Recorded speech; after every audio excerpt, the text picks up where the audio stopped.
exposing the hate and exploring the love. TruthFrequency Radio Network. Well, guys, you asked for her, so we got it. RadChick is joining us tonight to talk about not just radiation, but also these earth changes that we've been seeing along with the radiation. She ran the largest clinical research lab in the country in visual sciences, where she was world-renowned for treating kids with eye cancers. Christina, welcome to the show. Thank you so much for having me. Thank you for coming. Where do you want to start? I mean, do you want to tell the listeners a little bit about who you are and why you got into this? Well, I got into this when I realized right at the beginning of the Fukushima disaster that there was a huge cover-up of information going on. And I knew that because of the interest that I had in nuclear power, what I knew about it, and because I have friends that work in the industry.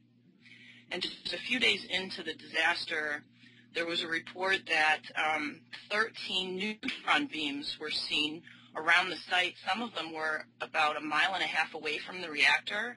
And what that is it's open air fission. What usually happens inside of a nuclear reactor was now happening outside. And you could actually see it happening because they were photographing these like blue rainbows on the property. And that was a really bad sign. It was just a day or two after that report came out that Reuters stopped covering it, CNN stopped covering it, BBC, and I watched television endlessly for days and days and tried to find information about it, and it was very difficult to do. There was hardly anybody covering the story, and so I just started digging into it, and I was recovering from a back injury. So I was in bed most of the time, and I would spend the whole day just reading and researching, and I got rid of my TV, and I told my kids, I don't want this distraction right now. Like, I need to learn. I need to, like, really focus on this. And we didn't ever get TV back because we learned to live without it, and it's actually a really good thing for us. Oh, it sounds like it. So that was how I got into it, and gradually, the more that I've talked about it, and the more I've gone on different shows, and I've had people emailing me that not only work in some of the government agencies or have worked in them before, or people who work in the nuke industry have contacted me. I have people who now want to start whistleblowing, but a lot of them are afraid to do so because of not only their job, but because of all their friends that work in the industry too. Right. And then, like I said, I have a nuclear physicist in the family who's helped me out a lot with some of this research as well. Oh, wow. I bet you're really thankful for that, because I know I've been trying to read about all this, and I can't convert all the millisieverts into REMs. I don't know how to do any of this, and so. It's so confusing, and I have all these conversion tables saved. Like, I don't know all that stuff by heart either. What decays into what, and how many days, before its half-life is this, and there's, picocuries and millisieverts and becquerels and all these different things, and it is really, really confusing. So I have tables that I refer to, and I just convert everything into what I'm most familiar with, and that's the becquerel, which is the way they measure things in Europe and in Japan. Here we use the picocurie, so it just basically means everything has to be divided by 27 before I can, like, wrap my head around what exactly is going on. But one thing that's become really evident is if you knew anything about the Chernobyl disaster, the same exact thing is happening all over again, only it's much worse this time because there's so many more reactors involved, because the jet stream is blowing around the entire northern hemisphere, and it continues this fallout of material. In fact, Japanese researchers have found that about every 40 days there's a really heavy plume of radioactive material that falls out in Japan. So it keeps going around, and whenever there's like rain or snow, precipitation, they're measuring it. People with Geiger counters are now getting really involved with this. And they've also noticed a lot of, plants doing strange things, especially in the Pacific Northwest and in California and in my area of the country, Michigan. And that's where primarily most of the fallout happened at the start of the disaster. Right. And it's pretty much spread around the entire northern hemisphere by now. But they never even got it cleaned up. They never even got the one in, I guess it was reactor number 3. They never even got that one under control, and that one still is that one the one with all of the spent fuel rods? Well, they all have spent fuel rods. There's actually 7 spent fuel pools on site. 6 of them are in the 6 reactor buildings, and then they have one giant common spent fuel pool, which is in the ground about 50 feet away from Reactor 4. Now, Reactor 4 is the building that looks like it's that it's leaning and that they've been really worried about because it had so much fuel in its spent fuel pool that if something happens to that building and it falls over, there's, all kinds of scenarios that could occur. The rods inside could start fissioning. They could cause other rods on site to start fissioning. They could also, that could happen with the common spent fuel pool. It could get really, really bad. And if even one of those pools went down, the people that work there would have to evacuate the site. There's no way they could work in those conditions. So everything else would fall apart after that because they wouldn't be able to keep dumping seawater on the reactors, which they're still doing, and they've been doing it for 19 months. That's how they're keeping everything cool. That's just really stupid anyway. They're planning on continuing this. TEPCO has said 30 to 40 years before they can start decommissioning the plants. And you've probably heard of Michio Kaku, who's an astrophysicist who's world famous. He works at NYU, and he's put out books on alien contact and nuclear physics and things like that. He said as well that if under the best case scenario, it'll take centuries for them to decommission that plant, and that means clean it up and keep the material that's already landed on the ground everywhere from blowing around and keep the stuff that's still blowing out of there stopped. Because right now we have all the nuclear fuel that was in those reactors has melted out. It's in the ground under the plant. We don't know where it is, but it's continually fissioning. And at times, like when we had the big earthquake the other day, the 7.4. 7.4. Yeah, now all of a sudden they're having sky-high numbers with Reactor 1 again, which they've seen every time they've had a big earthquake there. So it's shaking the stuff up in the ground, and we've never had a disaster anywhere, anything like this, to know how to handle it. There's no technology to fix it. Well, and even Chernobyl wasn't this bad. No. I mean, they brought in robots at Chernobyl, and they brought in miners that dug underneath. They recruited like 30,000 miners to come and dig underneath the reactor and backfill it with concrete so that when it did leak through, it wouldn't get into the groundwater supply. Well, it did anyway. Radiation has been detected in wells hundreds of miles away from that plant, but at least they did something. When people proposed that TEPCO do this, they said they didn't have the money to do that. It would be much more complex because it sits right on the ocean. So what's happening is a lot of that radiation is just going into the ocean. Yeah, that's pretty much what we've seen over the past 2 years is the fish are dying. We even had a 9-year-old on last week, and one of the first things he said when we asked him, what do you think's going to happen in this new age of Aquarius? He said, "Oh, well, the fish will die because it's Pisces dying." But it's true though. The fish, the seals, all of the marine life seems to have been affected. Yeah, we've had reports of sick seals, walruses, polar bears that are losing hair.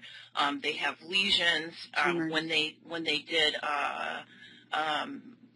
post-mortem exams on these seals, they found that they had multiple tumors inside of them in their brain. I mean, just like really, really classic radiation exposure type stuff. Right. but of a very severe magnitude.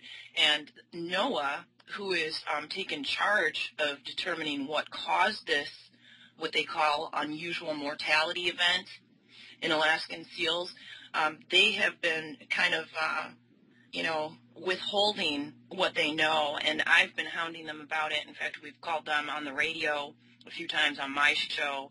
I keep getting, sent to a different person. Apparently there's numerous people that work at NOAA named David Kelly, and I never seem to get the right one, but he is the one who's supposedly in charge of this project. And every time I get a new David Kelly number or email, he's like, oh, I'm not the one with the seals. Try this guy.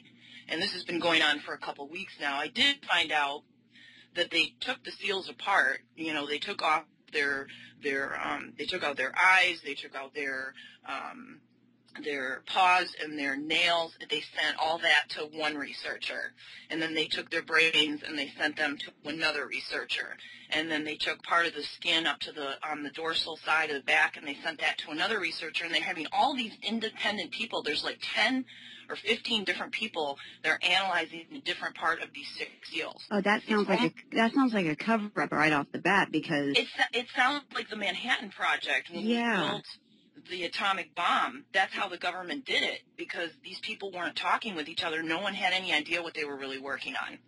And it's very reminiscent of that. Right. I mean, it's compartmentalization is what it is. That's what it sounds like to me. And you would have to wonder, though, why so much secrecy and compartmentalization if there's nothing to worry about, or if this is something that's not going to affect all of humanity. Yeah, it is going to affect all of humanity. And we can talk about the ways in which it can affect humanity as the interview progresses. But, I mean, one of the first things to me, I would think you would see single-celled organisms mutate very, very rapidly. And then you would see more complicated species mutate a lot slower, but still mutate. What have you researched the effect of radiation on viruses? Oh, yeah, it definitely makes viruses and bacteria much stronger because they mutate naturally. Right. And it just helps that it's a kind of at a higher level once you introduce radiation into that. I have a really good video from the 60s where they did this with fruit flies. Mm-hmm. And, and the researchers were saying, wow, we had no idea radiation can affect organisms this way. Look what it does to the DNA. And they have, like, microscopic, video of the DNA and how messed up it is just from very low level radiation exposure. Now, all of these organisms, all of them that have DNA, it's all affected. It's just not going to show in a bigger animal until later. Right, right. So, and everything gets stronger as it goes up the food chain. It starts in the plankton, and, it jumped to whales right after the disaster. Just a few weeks after the disaster, they found 6 radioactive whales. 2 were whales that Japan caught, and 4 whales had washed up in China and in Russia. Mm-hmm. And they were all highly radioactive because they were feeding on the plankton that was around the plant. Right. But that was 19 months ago. I mean, this has moved across the entire Pacific, and it did it very rapidly. It was measured in seaweed and kelp just weeks after the disaster on the coast of BC. It happens really fast, and it gets stronger as it goes up the food chain, and we're at the top of that food chain. Well, and even in us, I've seen the girl that was on America's Next Top Model or one of those, stupid TV shows, and she has thyroid cancer. She's like 29, 30 years old, and she has thyroid cancer, and she's tweeting about how she's getting her entire thyroid removed, and she's going to get chemotherapy and all of this, and it said that she may need radiation treatment to treat her thyroid tumor. And I thought to myself, my God, she's living on the West Coast. It's probably radiation. Yeah. Well, I live in Michigan, but when Fukushima first blew up, I was being kicked out of my house because of my back injury, and it took years for the hospital that I worked for to finally decide that, yes, I needed disability. Well, in the meantime, we lost our house and our cars and pretty much everything we owned. And we had been kicked out of our house, and we were moving during those first few weeks after the disaster.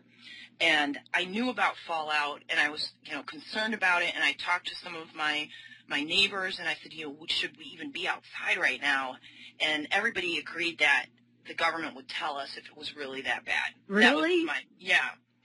And, now we know better. And for 10 days or so, I had a very strong metallic taste in my mouth, which I knew from doing imaging in the eye, what occurs after you inject people with dyes and so forth. Yep. And I couldn't get rid of it. Well, now I'm having problems. My thyroid's huge. I just had a scan done on it last Thursday. And I've had a host of other health problems since then that are pretty severe for someone my age, and I'm 43. So we'll have to see how some of that turns out. I did have a test done by a woman who goes on Charlie McGrath's show. Her name is Sheree Edwards, and she is world-renowned for her work in frequency diagnostics. In fact, she actually uses a voice recording of 30 seconds from a person, and she can diagnose that person. She can tell you what you have wrong with you. She can tell you if you have radioactive contamination, and she can tell you what the antidote would be for that. I mean, it's an amazing science, and it's legit. Like, when I first heard about it, I thought, this can't be right. Like, I didn't know anything about frequency and all that, but it is legitimate. In fact, she does that test on soldiers to test them for depleted uranium. She did the test on me on air and said I had massive amounts of iodine-131 contamination in my thyroid, and I had zirconium from a nuclear fuel rod fire in my system. Now, as soon as I shared that with my primary doctor, he ordered $3,000 worth of lab work to confirm it, and I don't have insurance. So I'm getting a hair test done, because you can, if you have long hair that's been growing since Fukushima, you can get it tested and see if you've been exposed to uranium or any of those things. And this woman, Sheree Edwards, she has a website, and I believe on Tuesdays she does these for free. Like, people can call in and she'll do a voice recording. But before I was on the show with her, she knew nothing about me, and she told me exactly what my back injury was, the nerve damage. Like, she could tell all of that just from this voice scan. It was pretty amazing. So I knew I'd be one of probably the first people to get sick, because I was outside during that time and I had those symptoms. Wow. I'm sorry. But, I'm an adult, though. Like, I've lived my life. The thing is, like, little kids, this is 100 times worse. Radiation is 100 times worse. The same dose that I might get will affect them 100 times more. In infants, it's 1,000 times more. Mm-hmm. And didn't it just go up to almost 50% of Fukushima children have thyroid dysfunction, like tumors, literal tumors growing in their thyroid, compared to 36% just 6 months ago? Actually, Sheree, we're going to have to pick that up on the other side. We'll be right back, ladies and gentlemen. Don't go anywhere.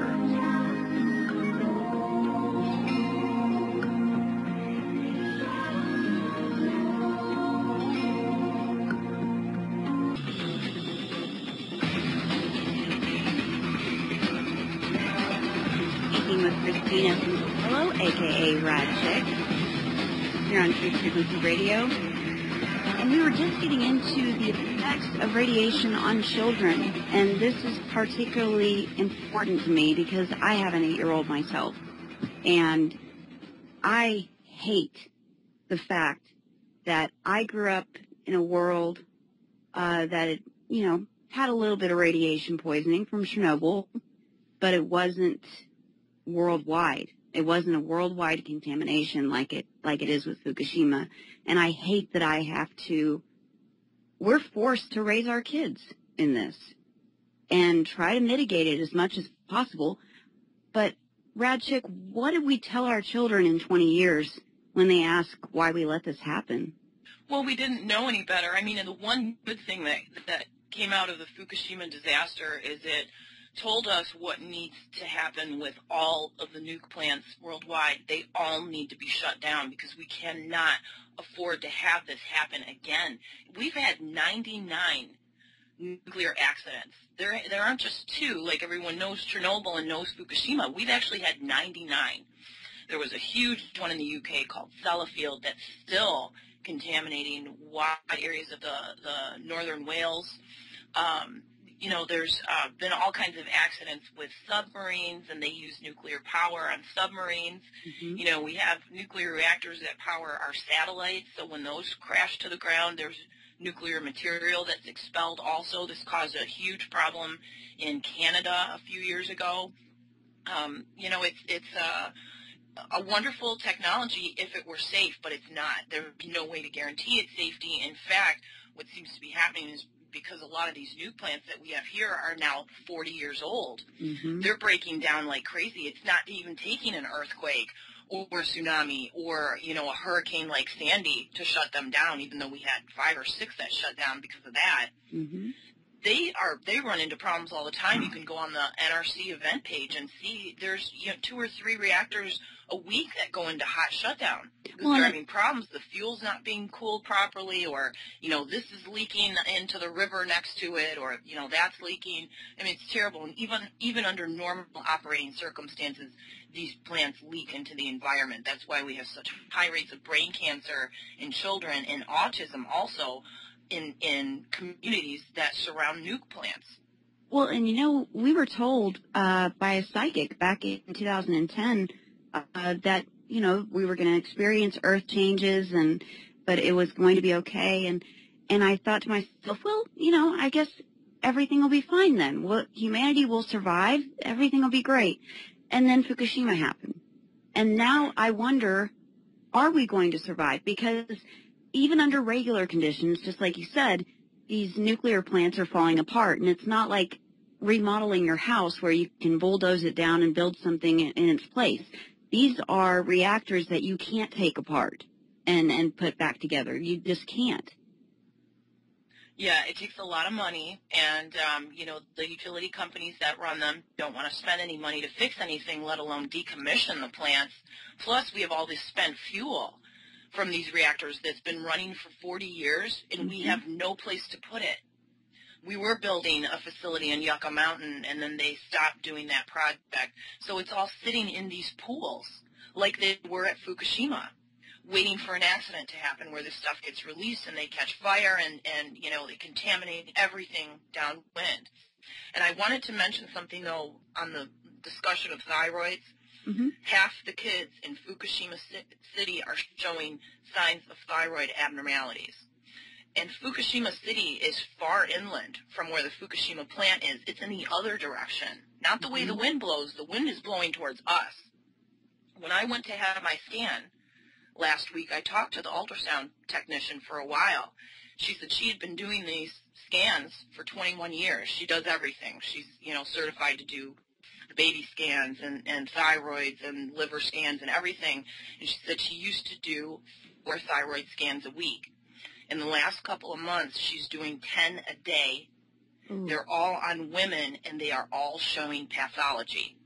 They're all showing cysts, and she doesn't know how much of them are cancerous because she doesn't see the patient afterward. The test gets read, and then the patient gets sent to their doctor or to a specialist.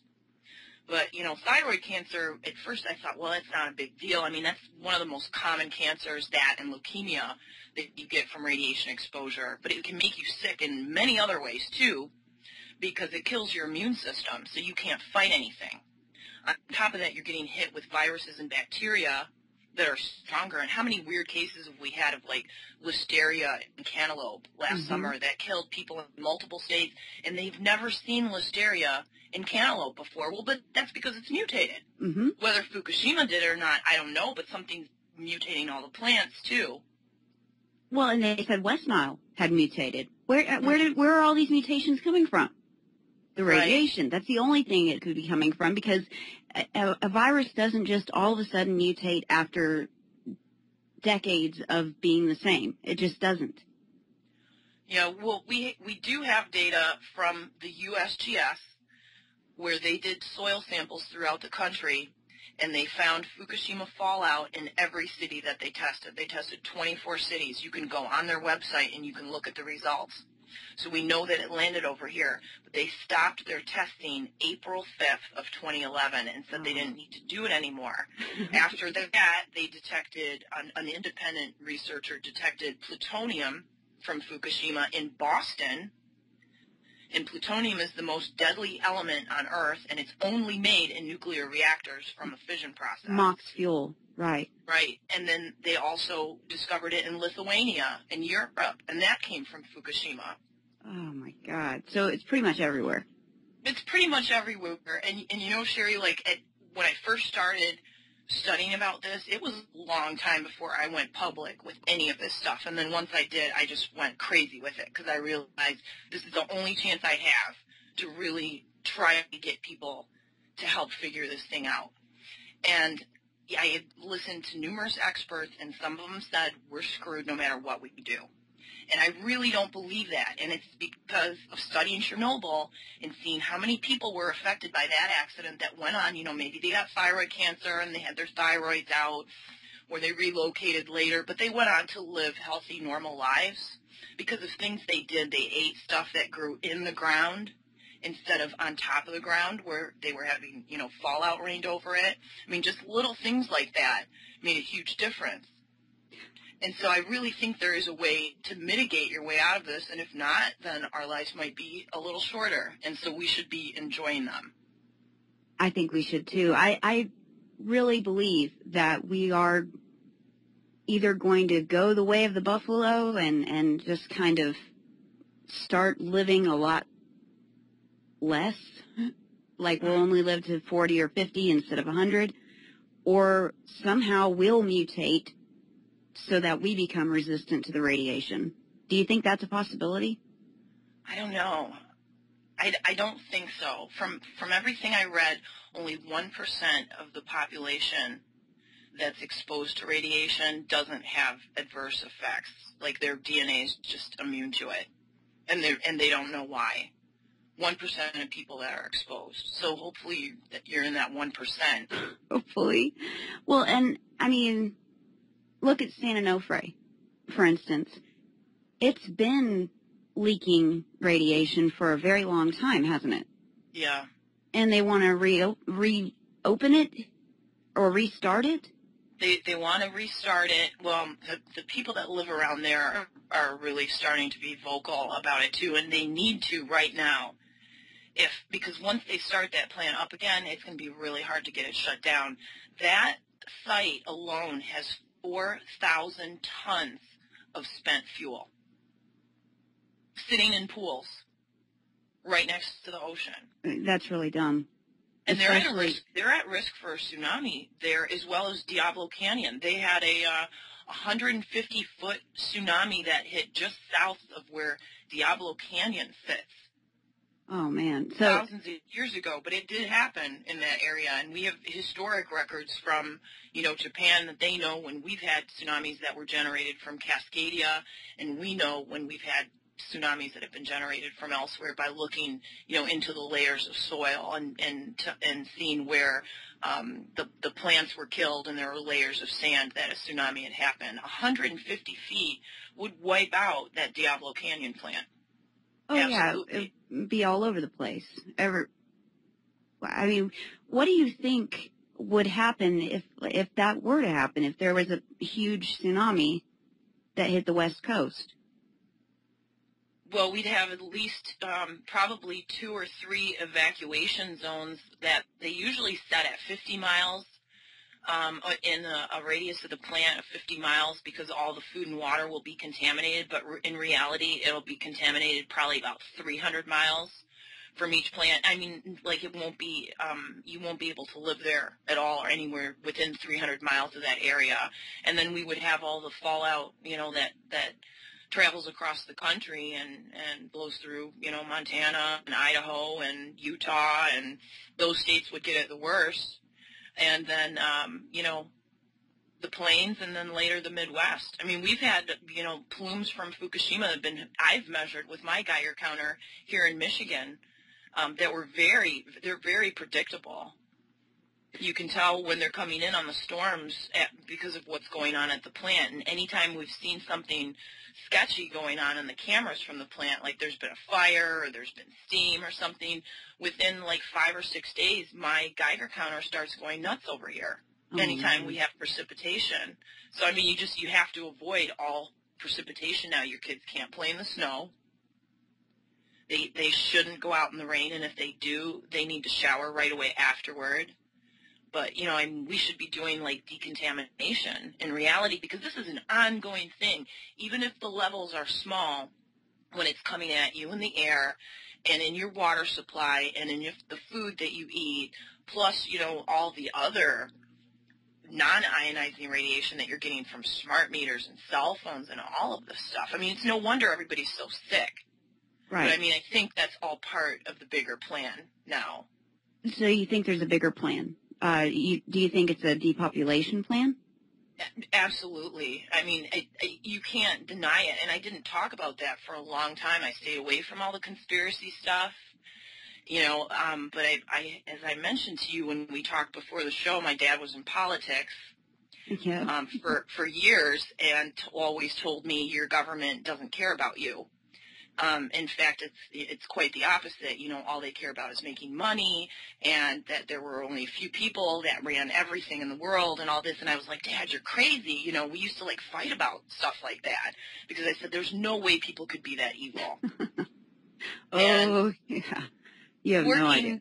Then working in the healthcare industry and seeing all the, you know, the schmoozing that's going on in the background between the pharmacy reps and the doctors and like just, you know, the numbers, like everything's about the numbers. Everything's about money and insurance and billing. Like those are the primary things that are discussed in most doctors' offices, at least the ones I worked in. Were the numbers, and that was everybody's biggest concern is how much money was coming into the practice.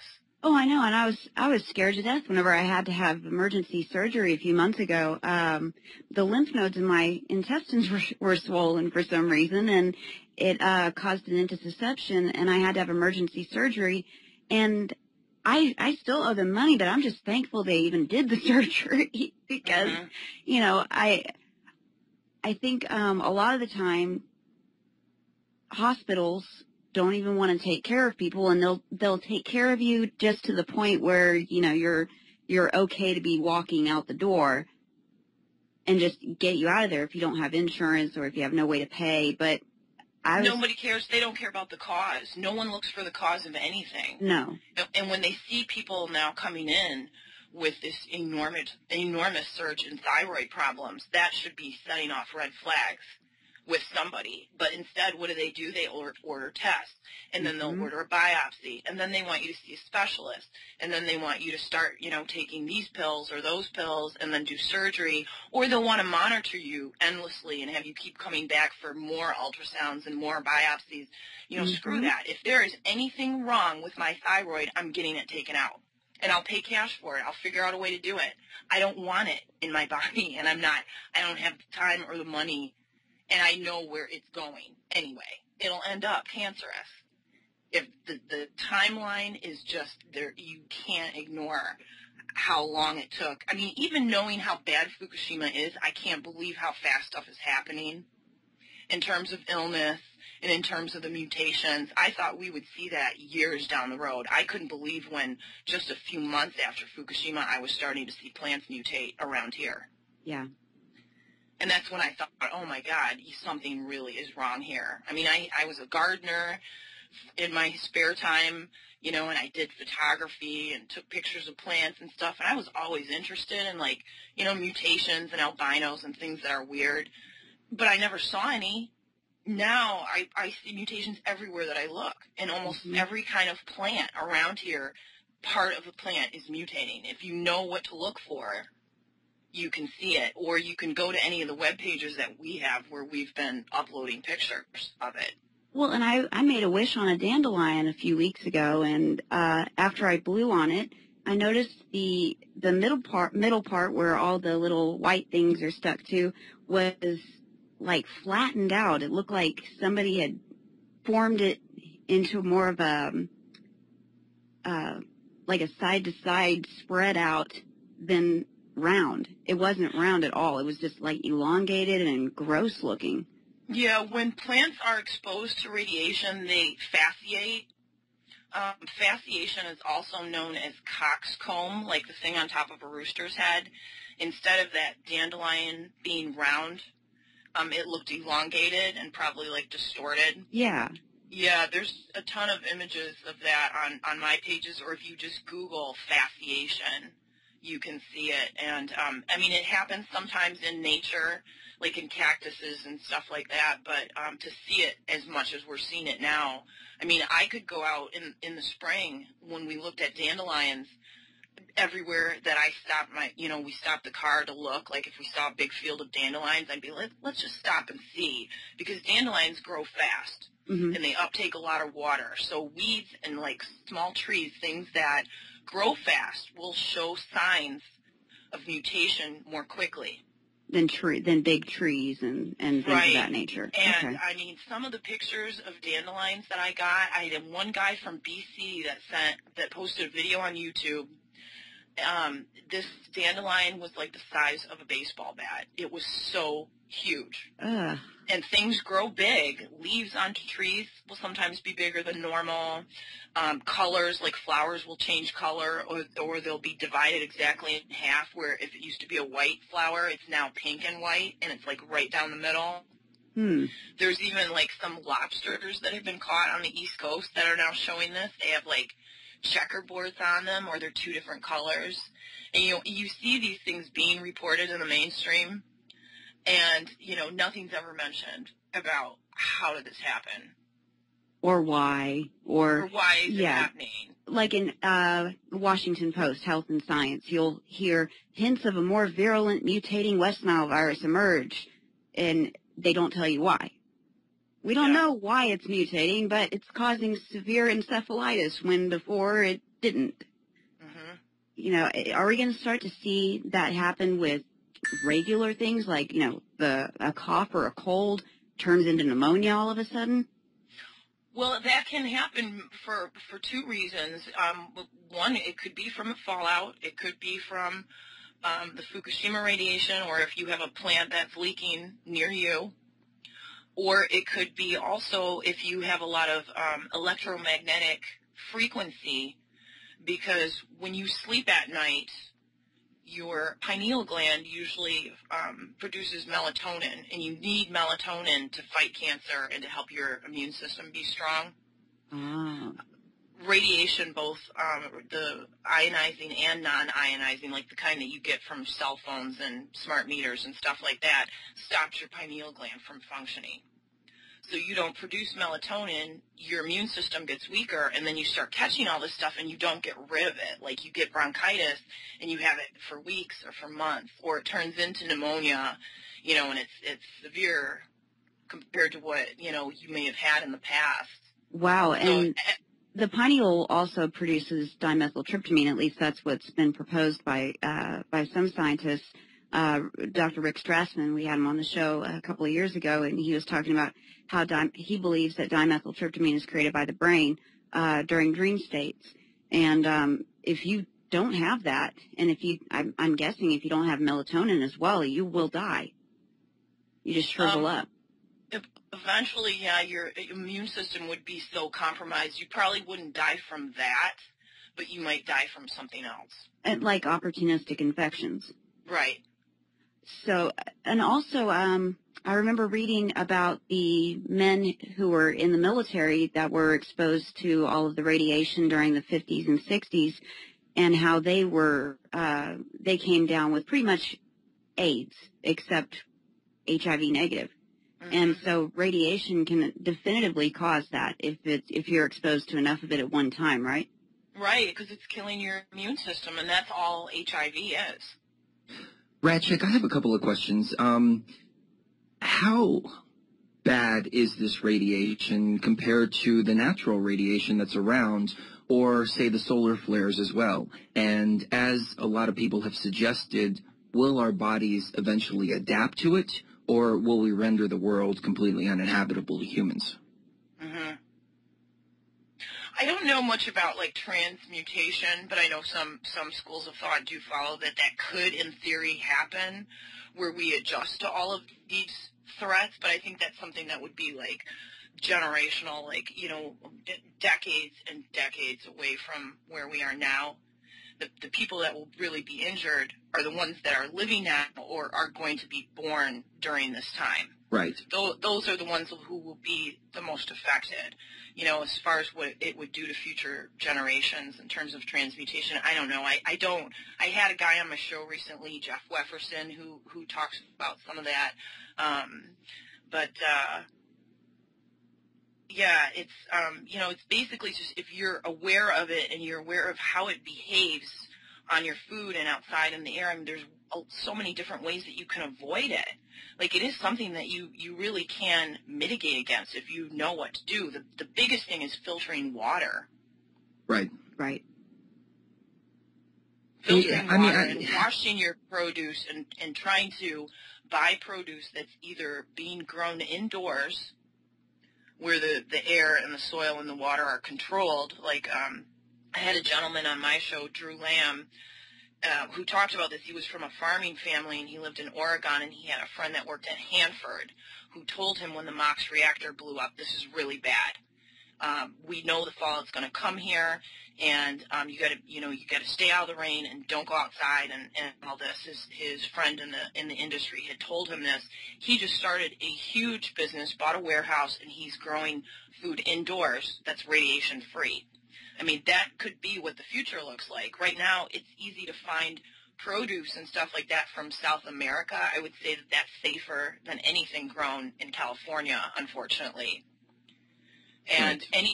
any animal products where it bioaccumulates, it gets stronger in animals, it's good to avoid. It's really the best time to look into being a vegan. And then the plants that you are eating, you need to be washing really well and actually using baking soda before you make your salad or before you cook with it to make sure if there's any particles on it that you're getting rid of those. Everyone only talks of radioactive iodine, which has a half-life of 8.5 days. Why does nobody ever mention that MOX reactors are the dirtiest reactors on the planet and have tons of plutonium, uranium, strontium, and cesium, which have a half-life in excess of 500,000 years? Well, there's actually 2,000 different radionuclides that blew out of Reactor 3. When Reactor 3 exploded, most of the fuel rods that were in that pool went into the ocean, and they found them a couple miles away from the Fukushima site. I mean, that was like the huge mushroom cloud explosion. Yeah, I remember that one. The spent fuel, which had MOX fuel, we had never, ever had an explosion with a MOX reactor before. But there was enough stuff in that pool that if you evenly dispersed it across the whole world, it would kill everybody on the planet 437 times. That's how much stuff was in that reactor.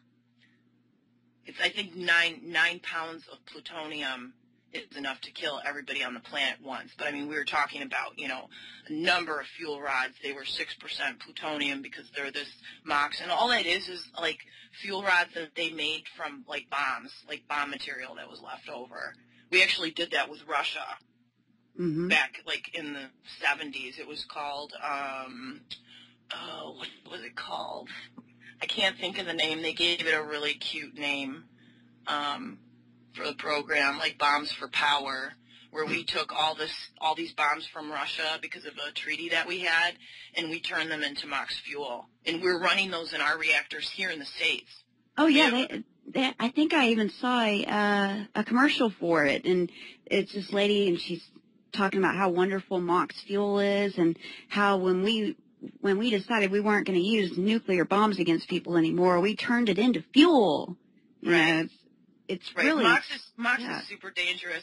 And back to your question, Chris, I know I got a little bit off topic, but the natural occurring radiation that is in the ground, like from uranium and things like that, it's such minute quantities. That actually isn't, like, really harmful to people unless they live near an area where there's big veins of the stuff. or they have a lot of radon gas coming out of faults that they're being exposed to. You know what? I don't mean to cut you off, but we are coming up to the end of the segment. Give us your website really quick. FukuShimaFacts.com. There's links to everything on there. Excellent. And where can people tune into your show?